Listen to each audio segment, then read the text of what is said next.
इमरान खान दौर का बड़ा अफसर फारिग, इसके साथ ही साथ जनरल आसिफ गफूर एक मर्तबा फिर निशाने पर हैं और एक मर्तबा फिर रेडार पर आ चुके हैं। दूसरी जानिब सियासी और अस्करी क़यादत, क्या वो एक पेज पर आ चुके हैं? क्या पीटीआई और इमरान खान का ट्रायल मिलिट्री कोर्ट में चलाने के लिए इत्तफाक हो चुका है? और इस सब के अंदर अब जो सूरत हाल बन चुकी है, इस सारी की सारी सूरत हाल के अंदर आर्मी चीफ और शहबाज शरीफ की कल होने वाली मुलाकात में क्या कुछ डिस्कस हुआ और फौज की तरफ से सिविलियन हुकूमत जो है उसके सामने क्या मंजरनामा और क्या केस रखा गया है और क्या मुतालबात रखे गए हैं, इस हवाले से बड़ी अहम तरीन और एक्सक्लूसिव डिटेल्स हैं जो आपके सामने रखी। बिस्मिल्लाहिर्रहमानिर्रहीम, अस्सलाम वालेकुम नाज़रीन कराम, मैं हूं मखदूम शहाबुद्दीन और आप देख रहे हैं मेरा फेसबुक और यूट्यूब चैनल।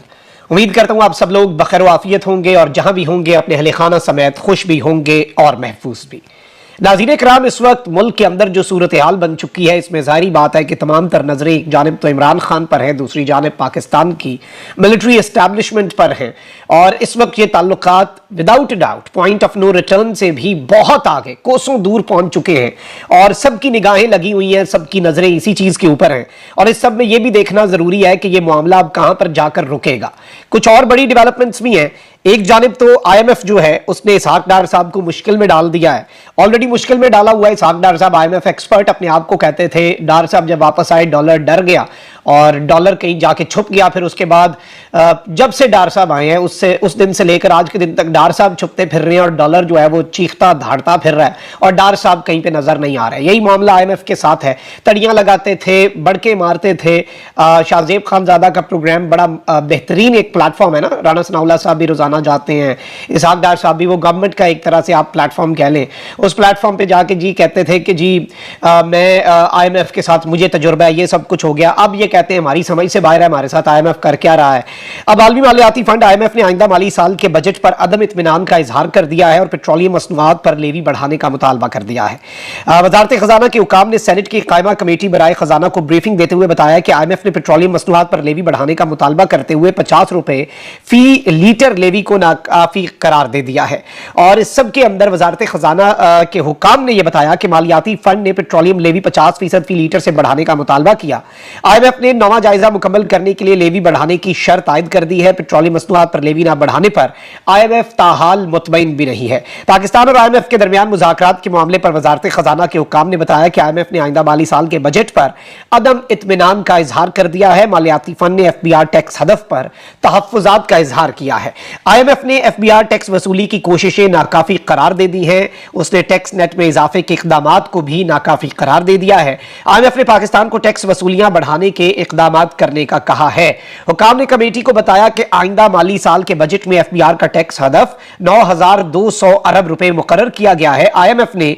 869 अरब की लेवी जमा कराने के लिए लेवी का रेट बढ़ाने का मुतालबा भी कर दिया है। यानी डार साहब अब दोबारा मुश्किल में और उन्हें समझ नहीं आ रही। और वही बात थी कि बजट पेश कर दिया, पैसे नहीं है। किस चीज का बजट है भाई? बजट बनाना, फिर मैं भी इधर कागज पे बजट बना लूं और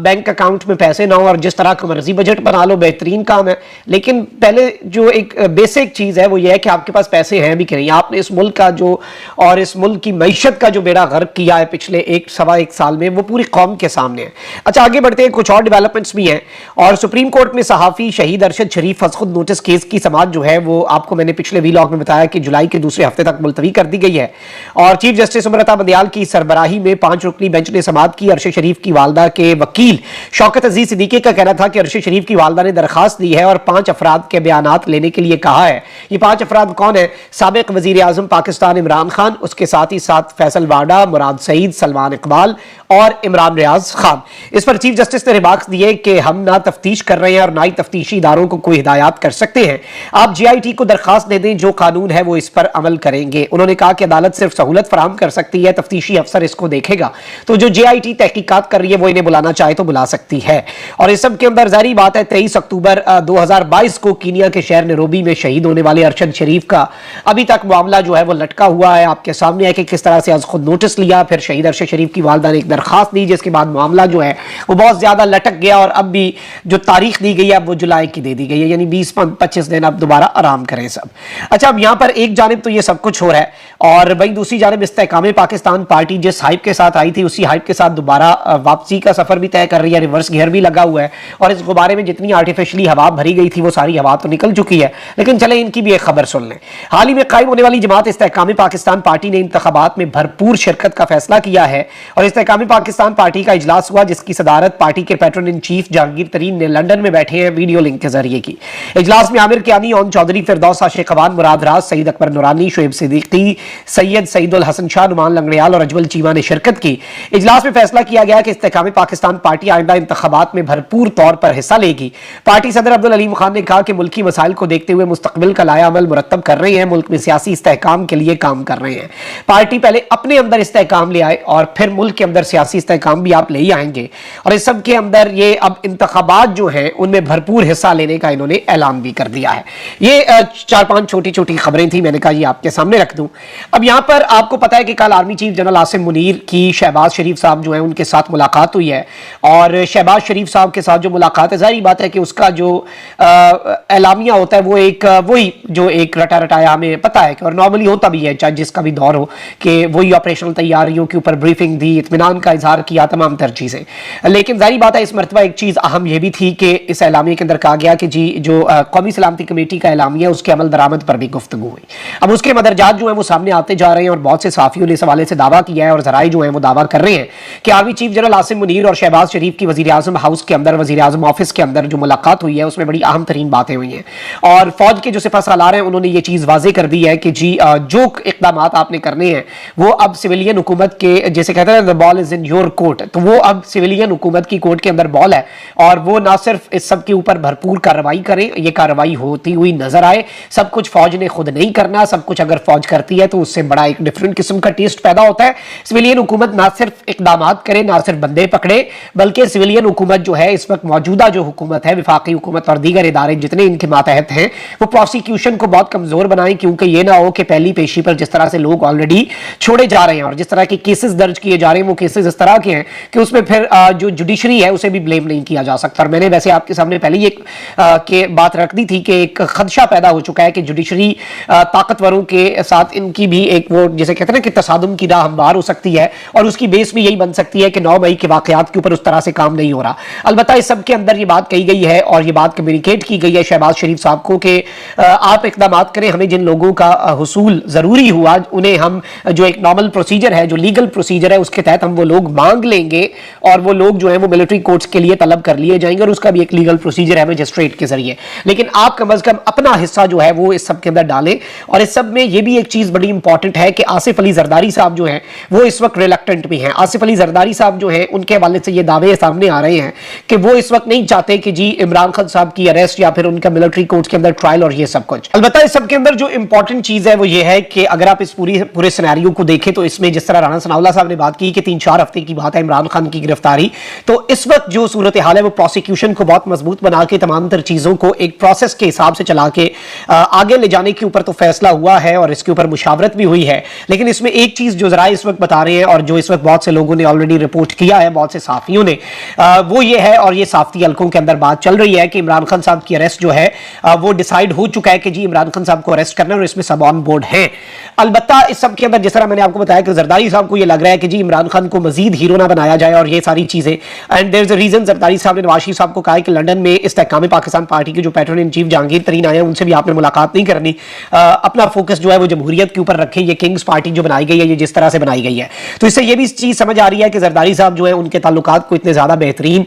इस वक्त ताकतवरों के साथ शायद नहीं होंगे, या फिर वो ये भी एक टैक्टिक होता है ना, मतलब अपनी कदर जताने का, अपनी अहमियत दिखाने का और ये बताने का कि जी आप हमें अडॉप्ट करें, आप एक नया कहीं बाहर से क्यों अडॉप्ट करके ला रहे हैं, हम ऑलरेडी हैं और हम अडॉप्शन के लिए अपने आप को हमने प्रेजेंट किया हुआ है। हम पिछले 1-1.25 साल से यही तो कर रहे हैं, पिछले 1.5 साल से हमने जहत्तल इम्कान पॉलिश किया है, तो अब हमें इस तरह तो ना ठुकराएं। तो वो अपनी अहमियत जताना भी इसका मकसद हो सकता है और ये भी एक सियासत होती है। और इस सब के अंदर ये चीज सामने आ रही है कि इमरान खान साहब का ट्रायल जो है वो मिलिट्री कोर्ट्स के अंदर हो सकता है और नवाज शरीफ और आसिफ अली जरदारी में इस पे अपेरेंटली कशीदगी और जिस तरह से पीपल्स पार्टी ऑलरेडी सोच रही है कि अब इस डूबती हुई कश्ती से फौरी छलांग लगा के हम हीरो बन जाएं, और चूंकि बेनिफिशियरी भी यही बनना चाहते हैं, नून लीग को तो खाया पिया कुछ नहीं, गिलास थोड़ा 12 आने की मिसदाक कुछ नहीं मिलना, तो बिलावल भुट्टो साहब वजारत खारजा से इस्तीफा दे दें, ऑपोजिशन में आ जाएं, ऑपोजिशन लीडर बन जाएं और जाते जाते पहले सारे मजे लें और जाते जाते हीरो भी बन जाए, मतलब आवाम को इतना इन्होंने बेवकूफ समझा हुआ है। अच्छा, वहीं दूसरी जानिब अब एक मरतबा फिर जो इनके सारे साफी हैं वो जनरल आसिफ गफूर, एक ऐसा नाम है जो कि जारी बात है पाकिस्तान के अंदर किसी तारुफ का मोहताज नहीं है, पाकिस्तान का इंफॉर्मेशन वॉरफेयर हो,